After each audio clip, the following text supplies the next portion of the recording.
Hello friends, कैसे हैं आप लोग? आई एम श्योर आप लोग अच्छे होंगे दोस्तों। मैं भी अच्छा हूँ। ओके, सबसे पहले थैंक यू सो मच। आप लोगों के बहुत सारे अच्छे कमेंट्स आ रहे हैं, कुछ सवाल भी आ रहे हैं which I already mention that I will be answering every question, every query possible.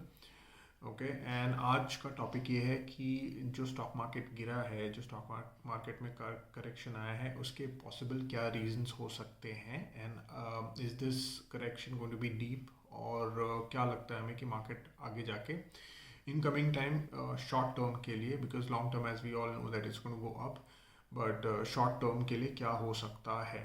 Okay, उसका ये रीज़न है, मतलब जानने का कि whether we should be thinking to invest, it's a good opportunity to invest or not, or probably we should wait more, या तो फिर whether we should be putting all the money all together जो भी हमने save कर रखा है, या whatever we want to invest in, या तो फिर we put some money right now and wait for some time and और पैसे बाद में लगाएं, maybe we can get an opportunity. So ये बेसिक समझने की ज़रूरत है। उसको ये समझने के लिए we need to know first the reason कि मार्केट क्यों गिर रहा है। ठीक है, सबसे पहले तो देखिए, किसी को एग्जैक्ट रीज़न नहीं पता है, चाहे वो वॉरेन बफे क्यों ना हो, या रामदेव अग्रवाल क्यों ना हो, या probably Rakesh Jhunjhunwala who is not there with us वो क्यों ना हो। कोई स्पेसिफिक रीज़न नहीं है, बट यस, उसके जब ये जो मैं अभी पॉइंट्स लेने वाला हूँ वो जब हो रहे थे and after that stock market गिरा है, तो it can be a combination or a possibility of one or two. तो that we going to talk about. Okay, सबसे पहले अगर आपने सब्सक्राइब नहीं किया तो प्लीज़ कर लीजिए। मैं इस वीडियो में आपको बताता हूँ बेसिकली स्टॉक मार्केट के बारे में एंड इन्वेस्टमेंट के बारे में, most likely, and I have over 10+ years of experience in stock market, and this is what I do. I love it. I'm passionate about stock market, and और दूसरी चीज़ ये कि मैंने ये चैनल इसलिए शुरू किया because after seeing that there are so many people who are misguiding retail investors. ठीक है, हालांकि मैं खासा नाराज़ हूँ रिटेल इन्वेस्टर्स से भी, उसके उसके बारे में कभी और दिन बात करेंगे। In short, the reason is that they're very immature, they're behaving very immature, and I was in the impression कि रिटेल जो इन्वेस्टर्स हैं वो काफ़ी स्मार्ट हैं जो इस पर आए हैं, but I think they are proving me wrong. तो ये बात है। But yeah, coming down to the topic कि why the market is falling, and उसके बाद हम बात करेंगे कि if whether this fall is going to last, या तो फिर मार्केट बाउंस बैक करेगा, and what are we suppose to do. अगर आपने मेरे प्रीवियस वीडियोस नहीं देखे हैं तो you have missed opportunities, because मैंने मार्केट गिरते ही उसी दिन शाम को मैंने वीडियो बनाया था। ओके, एंड नेक्स्ट डे भी मार्केट गिरा। अगर आपने पैसे लगाया तो बहुत अच्छी बात है, मैंने तो लगाया। ठीक है, beat any stock, beat Nifty, beat mutual fund, doesn't matter, but I am just saying that you should have invested, because सबसे पहले आप देखो कि ये जो जो अभी स्टॉक मार्केट का ट्रेंड चल रहा है पिछले 3-4 साल से, आपको ऐसे ओवरऑल लंबा पीरियड नहीं मिलेगा way you will be thinking कि चलो ठीक है पैसे लगा देते हैं। मार्केट गिरा है, 2-3 दिन गिरा है, आपका ध्यान नहीं था। In this market you just have to do one thing, whenever the market falls, अगर आपके स्टॉक अच्छा है, अर्निंग्स अच्छी है, आपने अच्छा स्टॉक लिया है, अच्छी क्वालिटी का स्टॉक लिया है, then you should be buying it, simple. ठीक है, not only stock, I am talking about index, I am talking about Nifty, I am talking about mutual fund, whatever you are buying. Okay, तो that is how it is. तो अगर आपने नहीं देखा था मेरे videos, then I am sorry फिर। और मैं एक और वीडियो बनाने वाला हूँ कि if you have missed the bus, आगे हम क्या कर सकते हैं, प्लीज़ तो आप मेरे सारे वीडियोस देखिएगा, it will help you for sure. So सबसे बड़ा रीज़न था कि जो वॉर है, वॉर की वजह से ऑयल ऊपर जा रहा है, विच हैड रीच्ड अराउंड $67 पर बैरल, वो अभी 75 आ गया है। और अगर आप हरदीप सिंह पुरी जी जो हमारे पेट्रोलियम मिनिस्टर हैं, उनका एक इंटरव्यू में सुन रहा था कि वो बता रहे थे कि यार हम अगर इफ़ वी रीच 75 डॉलर, जब आई थिंक उस टाइम पे ऑयल 80 के आसपास था, 80-85 के आसपास था, एंड उस टाइम पे उनका इंटरव्यू हुआ था, he had just met OPEC countries and OPEC country को मिल के आए थे। उस टाइम पे इनका इंटरव्यू होता है and in that interview he said कि I expect that India is comfortable when the crude oil is around $75 per barrel. तो अभी वो $75 पर बैरल है which is comfortable right now, but आप ये देख के चलिए कि वो ऊपर जा रहा है, people are conscious about it and it is all about because of the war. जो वॉर तो नहीं बोलेंगे, कॉन्फ्लिक्ट बोलेंगे, अभी तक वॉर शुरू नहीं हुई है between Iran and Israel.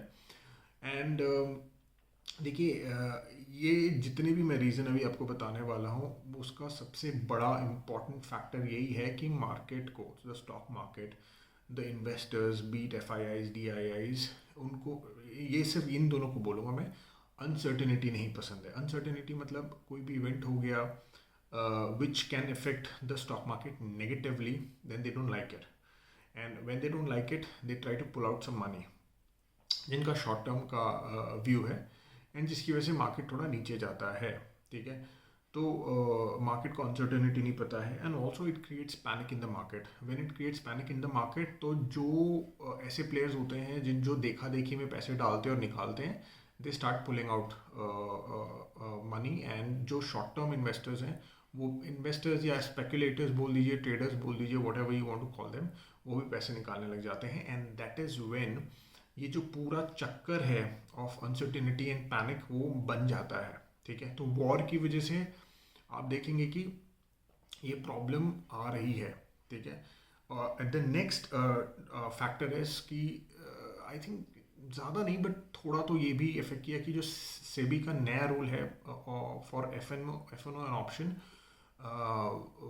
which is people are saying that is to probably protect the market, stabilize the market, और जो स्पीड से स्टॉक मार्केट भाग रहा है उसको स्लो डाउन करने के लिए। However I do not by it. जिसको इन्वेस्ट करना है, जिसको स्पेकुलेट करना है, जिसको सट्टा लगाना है, वो कहीं ना कहीं जाके करेगा। यहाँ नहीं करेगा तो गेमिंग इंडस्ट्री में करेगा, बट वो करेगा तो आप कितना हाथ रोक लेंगे। However they have paid the tax on their income and their whatever they want to do they do it. But हाँ, when SEBI is doing it तो उसका भी थोड़ा इम्पैक्ट है।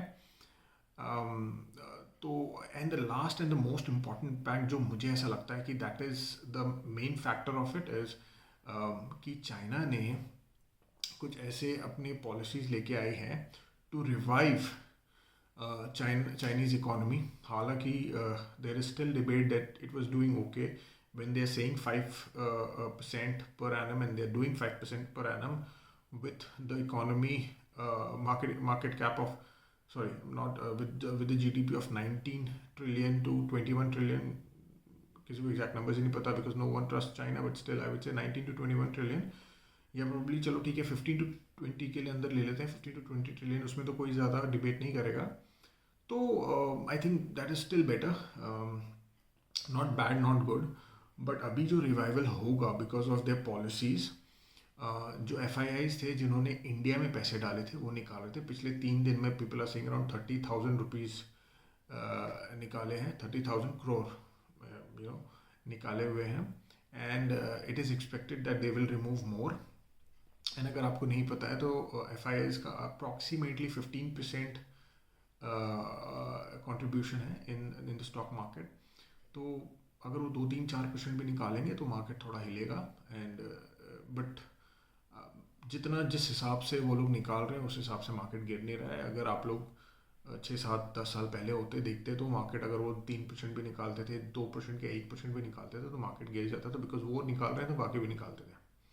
ठीक है, सो अभी बिकॉज ऑफ रिटेल इन्वेस्टर्स इतना कोई ज़्यादा इफेक्ट नहीं आ रहा है, because retail investors they invest themselves also and they are retail investors जिसके लिए म्यूचुअल फंड भी इन्वेस्ट कर रहे हैं, and then there is other bodies also who are investing. चलो ठीक है, ये 3 रीज़न है बेसिकली। और आपको अगर आप नए हैं स्टॉक मार्केट में या तो आप समझने की कोशिश कर रहे हैं, तो देखिए आपको समझना पड़ेगा कि anything which is uncertain, anything which is which can create panic, anything which can slow down the economy, तो स्टॉक मार्केट थोड़ा सा करेक्ट होता है। ये part and parcel of life है। जैसे आप खाना खाते हैं दिन में 3 बार, वही स्टॉक मार्केट में हर साल में, 3 साल में, 3 महीने में, 2 महीने में होता रहता है। तो इसके लिए ज़्यादा पैनिक नहीं करना चाहिए। ठीक है, अगर आप लॉन्ग टर्म इन्वेस्टर हैं then this is an opportunity for you. कहते हैं ना कि history doesn't repeat itself but it rhyme. कहने का मतलब है कि रीज़न कोई भी हो, बट एट दी एंड कोई भी अनसर्टेनिटी होती है, मार्केट थोड़ा नीचे जाता है। अगर आपको मैं पास्ट के रीसेंट एग्जांपल्स दे दूँ तो इलेक्शन का पकड़ लीजिए आप। उसके अलावा थोड़े जो वॉर एक्चुअल शुरू हुए थे, जैसे रशिया यूक्रेन हो गया, या ये हमास और इसराइल हो गया, या तो फिर अभी डॉलर जब 91 पहुंच गया था, या फेड रेट, तो ये सारी चीज़ों में it can stop or probably slow down or probably correct the market for a very short time, and that is when our long term investors should find an opportunity and invest. Market कहीं नहीं जाएगा, पिछले 50 साल से market यहीं पे है। आपको समझना है कि आपको पैनिक नहीं करना है, बिकॉज देखिए क्या होता है ना, when the market is up and an long term investor wants to invest and वो बोलते हैं ठीक है यार मार्केट अप है, मेरे स्टॉक्स मेरे मुझे कॉस्टली लग रहे हैं, या प्रॉब्लम मैंने जो इन्वेस्ट किया था उस प्राइस से ऊपर हो गए, तो वो खरीदने का मन नहीं करता है। एंड देन जब मार्केट नीचे गिरता है, then you really start losing confidence in your stock, in the stock market, की मेरे पैसे डूब गए, तो ये हो गए, तो वो हो गए। तो so just to give you some confidence कि मार्केट यहाँ पे पिछले कई सालों से है, और कई सालों तक रहने वाला है, ठीक है। तो you don't worry about it, okay. I don't think so any, I do not worry, and I have seen my stock market and stocks going up, then that is how it is. And इसके अलावा अगर आपके कोई questions हैं, please आप मुझे लिखिए, I will for sure answer them. And अगर आपने सब्सक्राइब नहीं किया है तो प्लीज़ कर लीजिए, ऐसे ही मैं आपको रिसेंट अपडेट्स देता रहूँगा। Thank you so much, bye bye.